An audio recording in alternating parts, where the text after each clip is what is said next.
बिस्मिल्लाहिर्रहमानिर्रहीम। Dear student, अस्सलाम वालेकुम। मैं हूं आपका फ्रेंड ज़ुल्फ़ार और आप लोग देख रहे हैं मेरा चैनल। तो बाद हमारे स्टूडेंट जो है वो मुझे फ़ोन करते रहते हैं कि सर हम तो कहते हैं ये क्वेश्चन करते हैं कि pi is a famous irrational number. कि पाई जो है वो एक फेमस इरेशनल नंबर है, बट पाई की जो वैल्यू है as you know that 22 divided by 7, ये हमारे पास रेशनल है y, ये क्यों है। अब क्यों है इसका जिक्र हम बाद में करेंगे, तो कंफ्यूज होने वाली बात नहीं है। बेसिकली पाई जो है वो जाहिर बात है हमारे पास एक इरेशनल नंबर है। कि कौन सा नंबर है?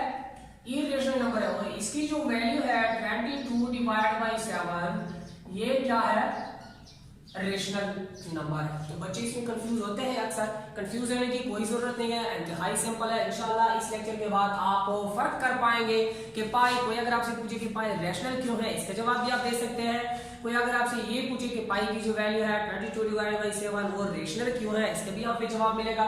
लेकिन जवाब देने से पहले मैं इसका जो बैकग्राउंड है वो मैं एक्सप्लेन करना जरूरी समझूंगा, ताकि आप लोगों को पता चल सके कि पाई बेसिकली है क्या चीज, किसने इसको क्यों इंट्रोड्यूस किया है और किस लिए इंट्रोड्यूस किया है। तो यहाँ पर मैंने एक डेफिनेशन लिखा है, एक वर्ड लिखा है, द वर्ड पाई। ये एक वर्ड है, the word pi is introduced by British mathematician. एक ब्रिटिश मैथमेटिशियन था जिसका नाम था विलियम जोन्स। 1706 में उन्होंने एक वर्ड डिराइव किया, एक वर्ड इंट्रोड्यूस किया, वर्ड बनाया पाई। और बाद में फिर लेनहार्ड एवलियर एक मैथमेटिशियन था। बाद में फिर लेनहार्ड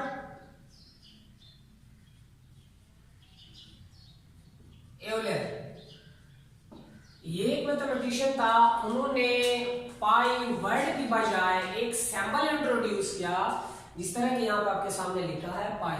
अब व्हाट इज पाई, इसकी डेफिनेशन देख लेते हैं भाई डायग्रामेटिकली। इसको सीखने की कोशिश कर लेते हैं कि ये पाई बेसिकली डायग्रामेटिकली है क्या चीज। तो pi is nothing, it is the ratio, pi is the ratio between circumference of a circle of its diameter. अब आपको ये मालूम होना चाहिए कि सर्कल का सर्कमफ्रेंस क्या है और इसका डायमीटर क्या है, और इसके बीच में जो रिलेशन है जिसको हमने नाम दिया है पाई, और ये एक कांस्टेंट रेशियो है। चाहे सर्कल छोटी हो पाई कांस्टेंट है, चाहे सर्कल बड़ी हो। ये पाई का जो वर्ड है, पाई की जो वैल्यू है 22 डिवाइड बाय 2, ये क्या है? कांस्टेंट है, लेकिन है अप्रोक्सीमेट, ये एग्जैक्ट वैल्यू इसकी नहीं है, ये भी मैं बताता चलूं। तो यहाँ पर डेफिनेशन के मुताबिक पाई इज द रेशियो, पाई हमारे पास एक निस्बत है, एक रेशियो है। किस चीज के बीच में, किस चीज के दरमियान में?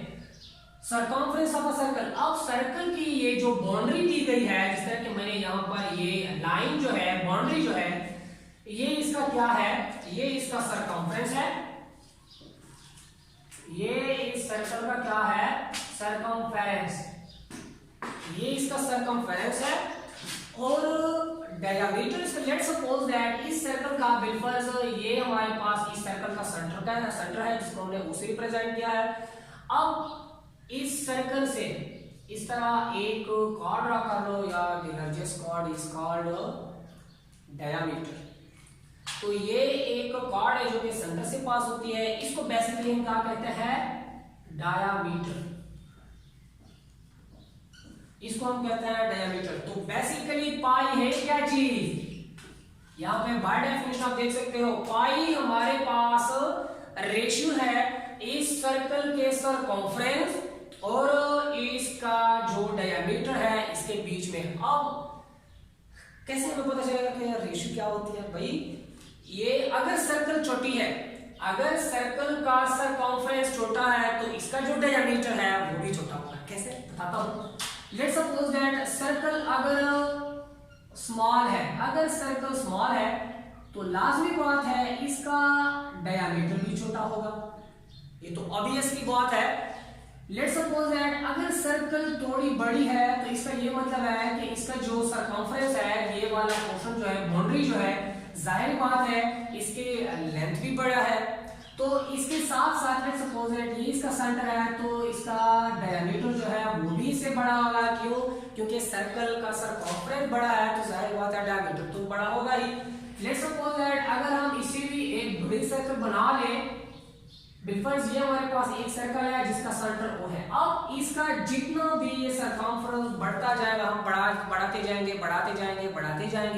इसके साथ साथ जितना सरकमफ्रेंस बढ़ता जाएगा उतना ही इसका जो डायमीटर है वो भी बढ़ता चला जाएगा और उसकी जो रेशियो है, चाहे छोटी सर्कल हो, चाहे बड़ी सर्कल हो, चाहे दरमियानी सर्कल हो, जनरली नॉर्मल साइज की, तो इसका जो डायमीटर है और इसका जो सरकमफ्रेंस है वो हमेशा कांस्टेंट रहता है, चाहे सर्कल छोटी हो चाहे सर्कल बड़ी हो। उम्मीद है पाई किस तरह से इंट्रोड्यूस की है, किस तरह से आई हुई है और इसका जो डेफिनेशन है वो किस तरह से सेटिस्फाइड होता है, उम्मीद है समझ में आया होगा। अब हम उस जवाब की तरफ आते हैं जो बच्चे मुझे अक्सर कहते रहते हैं कि सर इस पे भी एक वीडियो बना लो, इस पे भी एक वीडियो बना लो। तो चलो, पाई इज रेशनल नंबर। अब देखिए आपके पास साइंटिफिक कैलकुलेटर है तो टाइप कीजिएगा, अगर नहीं है तो जल्दी से लेके आए। और साइंटिफिक, मैं बात कर रहा हूँ साइंटिफिक कैलकुलेटर की। क्यों? क्योंकि ये पाई का जो वर्ड है ये साइंटिफिक कैलकुलेटर के अलावा किसी भी कैलकुलेटर में, आम कैलकुलेटर में अवेलेबल नहीं होता। तो अगर आपके पास साइंटिफिक कैलकुलेटर है तो उसमें ये पाई का जो सिंबल है वो अवेलेबल है। साइंटिफिक कैलकुलेटर में पाई का जो की है उसको प्रेस करके इक्वल टू प्रेस करके आपके पास कुछ इस तरह से वैल्यू आएगी। अब देखिए इसके पहले लेक्चर में मैंने रेशनल नंबर की डेफिनेशन की थी, नॉन टर्मिनेटिंग नॉन रिकरिंग में डिफाइन किया था। अब इस पॉइंट के बाद यहाँ पर जितने भी डिजिट्स आ रहे हैं, किसी भी डिजिट्स के बाद हमें ये पता नहीं चलता कि भाई अगला डिजिट्स कौन सा आएगा।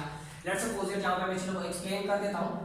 1 4 1 5, अब 5 के बारे में पता नहीं चलता कि क्या आएगा। 9 आ रहा है, 9 के बाद 2 आ रहा है, 6 आ रहा है, 5 आ रहा है, 3 आ रहा है, 5 आ रहा है, 8 आ रहा है, 6 अप टू 4। इस तरह से ये इनफाइनाइट डिजिट्स का सिलसिला है, ये इस तरह से जारी रहेगा। लेकिन हमें ये पता, कोई आपसे अगर पूछे कि इस 1 के बाद क्या आएगा तो आपके पास जवाब नहीं होगा। आप ये फाइंड आउट नहीं कर सकते कि 1 के बाद वाला जो डिजिट है वो क्या आएगा। तो मैंने उस लेक्चर में इसकी डिटेल वहां पर एक्सप्लेन की है कि किस तरह से हम नंबर रेशनल की कैटेगरी में लेते हैं, किस तरह कौन से नंबर हम इरेशनल की कैटेगरी में लेते हैं या फिर आते हैं।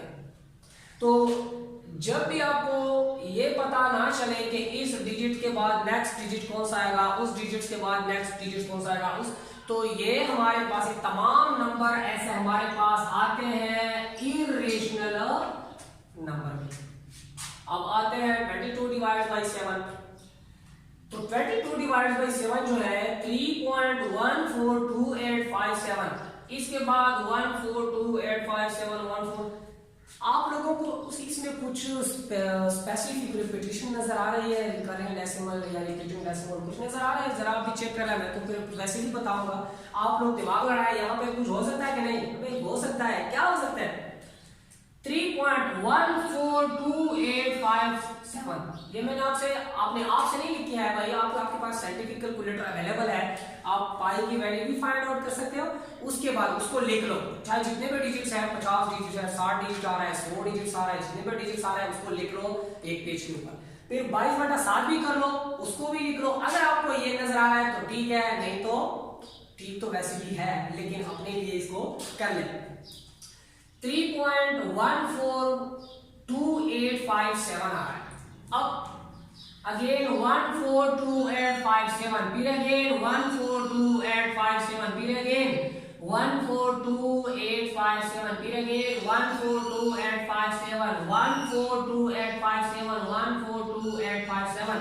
अब देखिए रिपीटेशन आ रहा है कि नहीं भाई, देख लें सर मैजिक है क्या नहीं भाई, रिपीटेशन आ रहा है। वो अलग बात है कि 1 2 3 4 5 6 के इसमें 6 डिजिट्स के बाद रिपीटेशन आ रहा है, लेकिन रिपीटेशन तो आ रहा है, आप लोग देख सकते हो। 142857, इसके बाद क्या आएगा? अगेन यही रिपीट होगा, फिर अगेन यही रिपीट होगा, फिर अगेन यही रिपीट होगा, फिर अगेन। अब कोई अगर आपसे ये पूछे कि भाई इस टर्म के बाद जो डिजिट्स आएगा वो क्या, आपको डायरेक्ट पता चल सकता है कि भाई 1 2 1 4 2 8 5 7, फिर अगेन यही डिजिट जो है वो रिपीट होंगे। ये फर्स्ट टाइम रिपीट हो रहा है, ये सेकंड टाइम रिपीट हो रहा है, ये थर्ड टाइम, ये फोर्थ टाइम, ये फिफ्थ टाइम, ये सिक्स टाइम, ये सेवन टाइम, फिर एट टाइम, फिर नाइन टाइम। यानी आपको पता चलता है कि भाई 1000 बार ही क्यों ना हो, हमें पता चलता है कि नेक्स्ट कौन सा टर्म आएगा, नेक्स्ट फिर कौन सा टर्म आएगा, नेक्स्ट फिर कौन सा टर्म आएगा। भाई यही टर्म, यही डिजिट्स जो है वो रिपीट होते जाएंगे, होते जाएंगे, होते जाएंगे, होते जाएंगे। जितने भी हम यहाँ पर डिजिट्स को रिपीट करते जाएंगे यही डिजिट्स आएंगे। तो मतलब इसका ये है कि ये नॉन टर्मिनेटिंग, अब नॉन टर्मिनेटिंग तो है क्योंकि इसका जो पॉइंट्स के बाद जो सिलसिला है वो तो इनफाइनाइट है, वो तो जारी रहेगा इनफाइनाइटली, इसको कोई हद नहीं है, कोई लिमिट नहीं है। लेकिन नॉन टर्मिनेटिंग और ये है रिपीटिंग डेसिमल। आप लोग देख सकते हो इसके जितने भी डिजिट्स हैं वो एक खास स्पेसिफिक पीरियड के बाद रिपीट हो रहे हैं।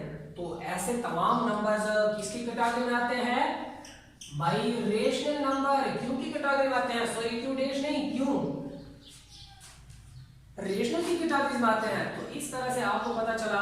और ये भी याद रखें कि पाई और 22/7 कभी भी इक्वल हो नहीं सकते। याद रखें कभी भी हम इक्वल लेते हैं, ये इसकी अप्रोक्सीमेट वैल्यू है। अप्रोक्सीमेट का क्या मतलब है, मतलब इसके इंतहाई करीब है। लेकिन कभी भी पाई जो है वो कभी भी 22/7 के बराबर हो नहीं सकता। लेकिन ये पाई जो है ये 22/7 के इतने करीब है कि अगर हम इसके नजदीक जाते जाएं, जाते जाएं, जाते जाएं, जाते जाएं, जाते जाएं, कभी भी ये पाई और 22/7 इक्वल नहीं आ सकते। लेकिन थोड़े बहुत करीब हो सकते हैं, नजदीक हो सकते, मतलब इसमें जो एरर आ रहा है बीच में वो इंतहाई कम होगा। मीन्स दैट कि पाई जो है 22/7 के इक्वल है, लेकिन अप्रोक्सीमेटली इसमें थोड़ा सा एरर होगा, ठीक, लेकिन होगा थोड़ा सा, ज्यादा नहीं। तो इस वजह से पाई को हम कहते हैं rational, irrational, famous irrational number. और 22/7 यानी 22/7 का जो नंबर है वो है हमारे पास रेशनल। तो इस तरह से बच्चों इंशाल्लाह आप लोगों का कंसेप्ट क्लियर हो चुका होगा। अगर कोई आपसे पूछे कि पाई को हम इरेशनल क्यों कहते हैं, 22/7 को हम रेशनल क्यों कहते हैं, तो उम्मीद है आप जवाब भी दे सकते हैं विद प्रूफ। आप अपने आप का डिफेंस भी कर सकते हैं और किसी को आप मुतमईन भी कर सकते हैं कि पाई को हम इरेशनल क्यों कहते हैं, 22/7 या 22/7 को हम रेशनल क्यों कह सकते हैं।